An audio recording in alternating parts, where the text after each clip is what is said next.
A scam is someone's intent to defraud, to cheat, to swindle someone out of something. Scammers are always looking for the new scam. Take, for instance, I'll give you a case in point, your utility bill. One thing that happens with most folks with most utilities is the bill comes in an area or a subdivision at the same time. So if I'm a scammer, why not ride around to each mailbox, pull out your utility bill, then look through the telephone book, because most, especially elderly people, are going to be listed in the telephone book. Then give you a call and tell you that you're behind on the utility bill. Because on your bill is enough information for me to convince you that I represent the utility company. And then what I do is I say, hey, look, why don't you do me a favor? You owe X amount of dollars. I don't want to shut your service off, but I need you to pay this bill right now.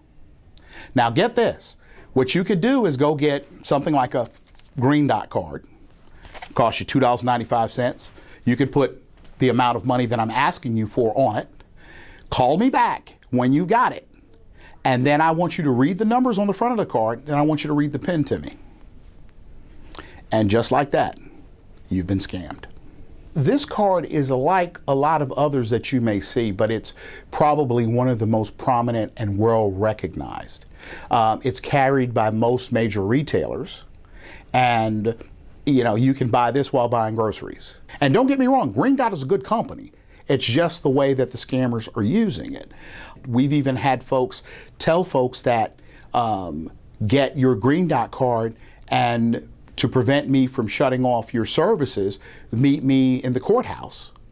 I'm down here now to get this order, this judge's order to shut off your lights. Now you and I both know it doesn't take a judge's order to shut off someone's utilities, but an elderly person may not, who's never been shut off, doesn't understand that. So what they do is they'll beat feet on down here with the Green Dot card given them so that their utilities are not interrupted.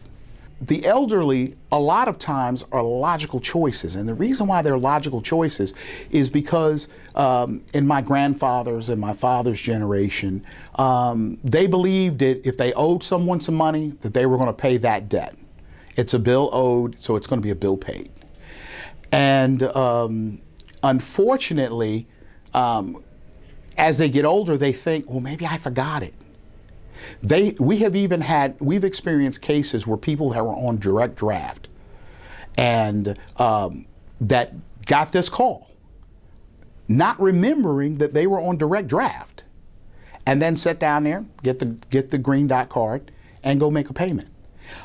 If you're getting that unsolicited call stating that I'm calling you because I'm from this utility company, or I'm from PWC, or one of the others, my suggestion is you tell them, hey, look, sorry, I'm not going to verify any information for you. I will call the mainline number to the utility company, and hopefully someone there will be able to talk to me further about it when I know who I'm calling. The main tactic that's happening to utility is the mail. That's the main tactic. It's the easiest, because you can look pretty much at people's property and pretty much guess if older people live there. I could go to your house and do a trash pull and start looking at, maybe you may have elder adult products or other things like that that's in your trash that would indicate that to me. I could go around, tell people I'm selling magazines, and say, hey, look, I'm with AARP or with some other company, and I'm trying to identify all the seniors in the area, and people will give you that information. So then you become the people that we target. If you are approached at your residence and a person is representing themselves as being a PWC employee, the very first thing you should do is to request their identification. The next thing you should do, if they're asking you for information, is you should say, hold one, don't let them in your house, but hold one, I'm going to call the office to make sure that you are who you say you are. And if they're unable to provide you any type of identification, the first thing I would do is dial 911 and have law enforcement on the way there so that they can check this person out. We don't lose anything, and it's no problem for our citizens, if you've got a concern, to contact law enforcement. That is what we're here for.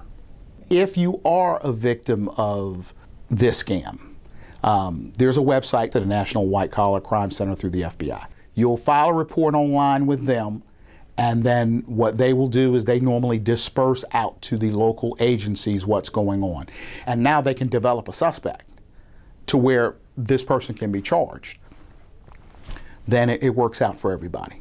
So that's why it's really important that that even if you are a victim of it, that you do report it. And one other thing I'd like to mention is elderly folks, they get embarrassed. And because they're embarrassed for being swindled, they tend not to want to tell their family. They tend not to want to tell the police or anyone else. So I would encourage folks that know that your parents are in their declining years, make sure you're helping them manage their bank accounts. Because if you start seeing large sums of monies being taken out, please alert someone in law enforcement, let them know that way so that we can try to do something about it, see what's going on.